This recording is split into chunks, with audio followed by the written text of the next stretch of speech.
In 2013, at a nightclub in Las Vegas, a young Malaysian man ordered 3,000 bottles of champagne in a single night.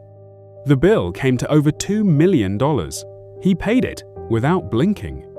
That same year, he funded a Hollywood movie about greed, excess, and Wall Street fraud starring Leonardo DiCaprio. The movie was called The Wolf of Wall Street. The irony would take years to surface, because the money funding a movie about financial crime was itself the product of financial crime, one of the largest thefts in human history. His name is Low Jho. The world knows him as Jho Low. Between 2009 and 2015, he orchestrated the theft of more than $4.5 billion from a Malaysian government investment fund called 1MDB Money that was supposed to develop the country, build infrastructure, and improve the lives of 30 million Malaysian citizens. Instead, it bought yachts, paintings, jewelry, and a movie career for his friends. Leonardo DiCaprio would later return an Oscar statuette given to him with stolen money. Miranda Kerr would return millions in jewelry to the US government. Jho Low has never spent a single day in prison. Nobody knows exactly where he is. This is the Bust Files. Low Jho was born in 1981 in Penang, Malaysia, into a wealthy but not extraordinary business family. He was smart, charming, and obsessed with the lifestyles of the ultra-rich long before he had the money to live one. At boarding school in England, then at the Wharton School at the University of Pennsylvania, one of the most prestigious business schools in the world, Low cultivated something more valuable than grades: relationships. He befriended the children of Middle Eastern royalty. He organized elaborate parties. He positioned himself as a connector, a young man who could bring powerful people together. After graduating in 2005, Low returned to Malaysia and began building a reputation as a deal maker, someone with access to serious money and serious people, even though at this stage, he had relatively little of his own.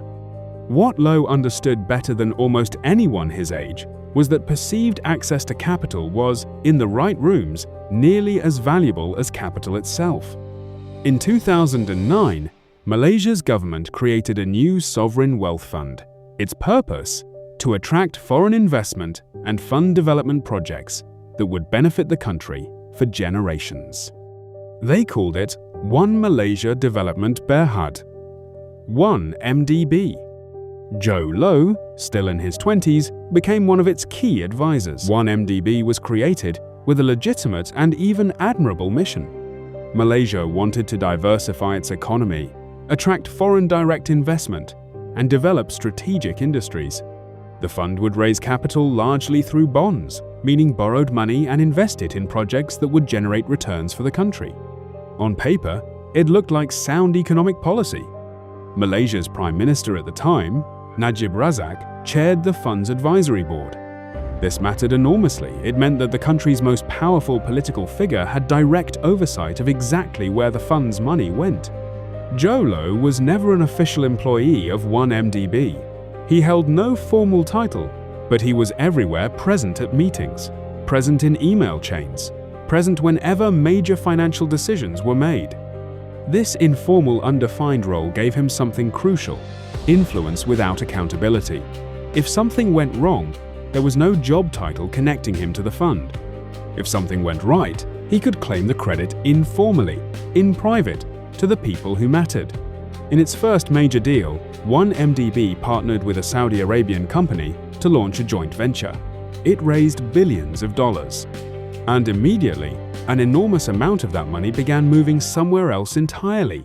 Here's exactly how Jho Low and his collaborators stole billions of dollars from a sovereign nation without anyone stopping them for years. Step 1.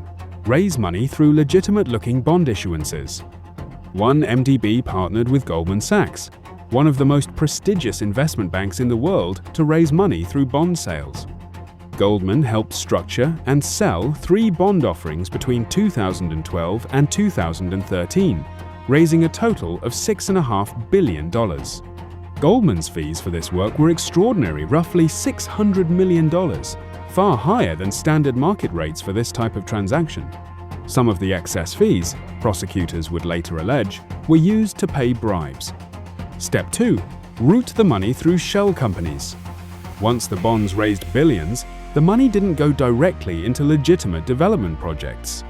Instead, it passed through a labyrinth of shell companies, corporate entities that existed on paper only, with no real operations, no employees, no purpose except to obscure where money was actually going. One key shell company was called Goodstar Limited, based in the Seychelles, a jurisdiction known for its financial secrecy. Step 3. Falsify the paper trail. Documents were created showing that money transferred to these shell companies was for legitimate purposes: joint venture payments, asset purchases, consulting fees. In reality, the shell companies were largely controlled by Jho Low himself, and the money simply disappeared into his network of accounts. Step 4. Use the stolen money immediately, visibly, and internationally, betting that the complexity of the scheme would outrun any single country's ability to investigate it. This was Low's most audacious insight. He didn't hide the money in a vault. He spent it, immediately and conspicuously, spreading it across so many countries, banks, and asset classes that unwinding the scheme would require unprecedented international cooperation. By the time investigators in any single country understood what they were looking at, the money had already moved through a dozen jurisdictions. Between 2009 and 2014, Jho Low and his associates allegedly misappropriated more than $4.5 billion from one MDB. Here is where the money went. Real estate. Low purchased luxury properties in New York, Los Angeles, and London, including the Park Lane Hotel in Manhattan and a penthouse at the Time Warner Center. Art. Low spent hundreds of millions on paintings by Monet, Van Gogh, and Basquiat, including a Basquiat piece purchased for $57 million. A superyacht, the Equanimity, a 250-foot vessel valued at approximately $250 million, complete with a helicopter pad and an infinity pool. Jewelry. Low gave actress and model Miranda Kerr, who was dating his associate at the time, jewelry worth more than $8 million, including a rare pink diamond necklace. Hollywood. Low's production company, Red Granite Pictures, co-founded by his friend Riza Aziz, stepson of Malaysia's Prime Minister, financed The Wolf of Wall Street, a film about a fraudster who steals from investors and lives an extravagant lifestyle funded by crime. The irony was almost too perfect. A movie warning audiences about the dangers of financial fraud, funded by one of the largest financial frauds in history. Low reportedly attended the film's premiere. He posed for photos with the cast. Leonardo DiCaprio would later say he had no knowledge the financing was connected to stolen government money. And then there was the birthday party. In 2012, Low reportedly spent millions on a birthday celebration in Las Vegas that included performances by Britney Spears, who allegedly emerged from a cake, and appearances by numerous other celebrities, many of whom, like DiCaprio, later claimed they had no idea the lavish spending was funded by stolen sovereign wealth. Jho Low did not act alone. He couldn't have. A theft of this scale requires an entire ecosystem of professionals willing to look away, ask no questions, or actively participate. Banks around the world processed billions of dollars in suspicious transactions without adequately flagging them. Swiss bank BSI and Singapore's BSI and Falcon Private Bank were both later shut down or heavily fined by regulators for their role in processing one MDB, linked funds. Goldman Sachs, despite earning hundreds of millions in fees, would later admit in a historic 2020 settlement that the bank had failed to properly investigate red flags around the bond deals. Goldman ultimately agreed to pay over $2.9 billion in fines and settlements globally, one of the largest penalties in the bank's history. A former senior Goldman banker, Tim Leissner, pleaded guilty to conspiracy charges and admitted to personally taking bribes. Malaysia's own regulatory bodies, which should have scrutinized the fund's activities, either failed to act or were allegedly influenced not to. And perhaps most significantly, hundreds of millions of dollars from one MDB were traced directly into the personal bank account of Malaysia's sitting Prime Minister, Najib Razak. When Malaysian investigative journalists and opposition politicians began raising questions, Najib's government responded by shutting down newspapers, restricting the free press, and prosecuting whistleblowers. The system that was supposed to catch this fraud was, in critical places, actively protecting it. The scheme began to unravel, not because of one dramatic discovery, but because of persistent, dangerous journalism. In 2015, the Wall Street Journal published a bombshell investigation revealing that approximately $700 million from one MDB had been deposited directly into Prime Minister Najib Razak's personal bank accounts. Najib's government denied wrongdoing, claiming the money was a legitimate donation from the Saudi royal family, a claim that satisfied almost no one who looked closely at the evidence. Malaysian authorities who tried to investigate found themselves removed from their positions. The country's Attorney General, who was reportedly preparing corruption charges against Najib, was replaced. A key anti-corruption investigator was reassigned. But outside Malaysia, investigators couldn't be silenced the same way. Singapore, Switzerland, and the United States all opened independent investigations into the movement of one MDB-linked funds through their banking systems. Each country was pulling on a different thread of the same enormous, tangled scheme, and slowly, the full picture began to emerge. In 2016, the United States Department of Justice filed civil forfeiture complaints seeking to recover more than $1 billion in assets connected to the 1MDB scandal at the time, the largest single action in the history of the DOJ's kleptocracy asset recovery program. Jho Low, watching the walls close in from a distance, did not wait around for an arrest warrant. By late 2015, as international scrutiny intensified, Jho Low largely disappeared from public view. He did not surrender to any authority. He did not hire a high-profile defense attorney and mount a public fight. He simply vanished, reportedly moving between China, Macau, and other jurisdictions without formal extradition treaties with the countries seeking him. In 2018, both the United States and Malaysia formally charged Jho Low. The US Department of Justice charged him with conspiracy to launder money and violate the Foreign Corrupt Practices Act. Malaysia issued its own arrest warrant and, through Interpol, a red notice. Low has never been apprehended. Reports over the years have placed him in Macau, mainland China, and various luxury properties, protected some investigators alleged by connections that go deeper than any single country's law enforcement. Malaysia's government has formally requested China's assistance in locating and extraditing him. China has never confirmed his location or handed him over. In 2023, Low's Australian passport was reportedly cancelled. Reports have suggested he may hold Cypriot or other citizenship obtained through investment programs, a reminder that for people with sufficient stolen wealth, national borders and legal jurisdictions become remarkably flexible. The man responsible for one of history's largest thefts has spent nearly a decade as a fugitive, apparently living comfortably, protected by exactly the kind of complexity and international fragmentation that made his original scheme possible. While Jho Low remained beyond reach, the political consequences in Malaysia were seismic. In May 2018, Malaysian voters delivered a historic verdict. Najib Razak's coalition, which had governed Malaysia continuously since the country's independence in 1957, 61 years of unbroken rule, lost the general election. The 1MDB scandal was widely credited as the decisive factor.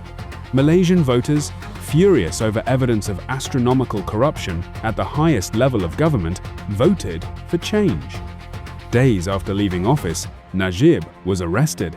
He would eventually stand trial on multiple corruption charges related to 1MDB. In 2020, a Malaysian court found Najib Razak guilty on all 7 charges related to a portion of the 1MDB funds: abuse of power, criminal breach of trust, and money laundering. He was sentenced to 12 years in prison. Najib fought the conviction through Malaysia's appeals courts. In 2022, Malaysia's highest court, the Federal Court, unanimously upheld his conviction and sentence, making him the first former Malaysian Prime Minister to be imprisoned. He remains incarcerated, though his sentence has been the subject of ongoing legal and political controversy. including a controversial partial royal pardon that reduced his prison time, a decision that reignited public anger in Malaysia. For a country that had trusted its leadership to safeguard a fund meant to build its future, the 1MDB scandal became a permanent symbol of how easily that trust could be betrayed. The entertainment industry could not avoid its own reckoning.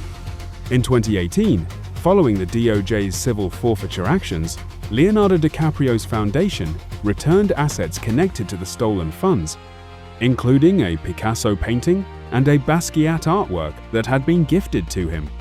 DiCaprio also returned a Marlon Brando Oscar statuette that Jho Low had reportedly purchased and given to him as a gift, an artifact literally purchased with stolen government money, now surrendered back to US authorities. Miranda Kerr agreed to forfeit more than $8 million in jewelry and cash that prosecutors identified as gifts from Jho Low, funded by the stolen 1MDB money. Red Granite Pictures, the production company behind The Wolf of Wall Street, agreed to pay over $60 million to the US government to settle claims that the studio had used stolen 1MDB funds to help finance the film and other projects. None of the Hollywood figures involved were criminally charged. Prosecutors accepted that DiCaprio, Kerr, and others had received gifts and financing without direct knowledge that the money was stolen. But the symbolism was inescapable. A movie about the seductive glamour of financial crime, marketed with red carpet premieres and celebrity endorsements, had itself been financed by one of the largest financial crimes in modern history. In the years since the scandal broke, the United States and Malaysia have worked to recover as much of the stolen money as possible. The Equanimity superyacht was seized by Malaysian authorities in 2018 after being tracked to Indonesian waters, and was later sold at auction for approximately $126 million, a significant loss from its original $250 million value, but a recovery nonetheless. Luxury real estate, artwork, and other assets connected to the scheme have been seized and liquidated across multiple countries, with proceeds returned to Malaysia's government. By various estimates, several $billion of the stolen funds have been recovered, a substantial figure, but still representing less than half of the total amount believed to have been misappropriated. Malaysia's government has continued to pursue Jho Low's remaining assets and has repeatedly renewed diplomatic pressure on China to locate and extradite him. Goldman Sachs, for its part, continues to face ongoing scrutiny. Its 2020 settlement remains one of the largest in Wall Street history, a permanent reminder of what happens when a prestigious institution prioritizes fees over due diligence. As of this recording, Jho Low's exact location remains unknown to the public. He has not appeared in any court, has not surrendered to any authority, and continues to be the subject of active Interpol red notices from both the United States and Malaysia. Occasional reports and leaked documents have suggested he continues to live under assumed identities, protected by a combination of wealth, political connections, and the simple geographic reality that some jurisdictions have no interest in cooperating with international arrest warrants. He remains, by any reasonable definition, one of the most successful fugitives in modern financial history, a man who orchestrated the theft of billions of dollars from his own country and, nearly a decade later, has never spent a single day answering for it in a courtroom. The 1MDB scandal is not simply a story about one clever, audacious young man who stole an extraordinary amount of money. It's a story about the infrastructure that made the theft possible, the shell companies, the compliant banks, the prestigious institutions like Goldman Sachs that collected enormous fees while asking too few questions, the political system that allowed a sitting prime minister to receive hundreds of millions of dollars in unexplained deposits without immediate consequence. Every one of those failure points was, individually, avoidable. Due diligence procedures existed. Anti-money laundering regulations existed. Journalistic scrutiny existed. And yet, the scheme still succeeded, for years, at a scale that beggars belief. Jho Low understood something that too few people in finance are willing to admit publicly, that in a globalized financial system with dozens of competing jurisdictions, sufficient complexity is its own form of protection. Spread money across enough countries, enough shell companies, enough asset classes, and you don't need to hide it particularly well. You simply need to move faster than any single investigation can follow. Najib Razak went to prison. Goldman Sachs paid billions in fines. Hollywood returned its stolen gifts. Jho Low, the man at the center of it all, remains free. The money always leaves a trail. Sometimes, the trail simply runs out of road before it reaches the person who mattered most. Follow the bust files. Because somewhere right now, someone else is betting that complexity will protect them too. Subscribe. Because the biggest thefts in history rarely end with the thief in prison. Sometimes they end with a yacht auction, a returned Oscar, and a man nobody can find. The Bust Files. Every week, a new case file. The money always leaves a trail. We just follow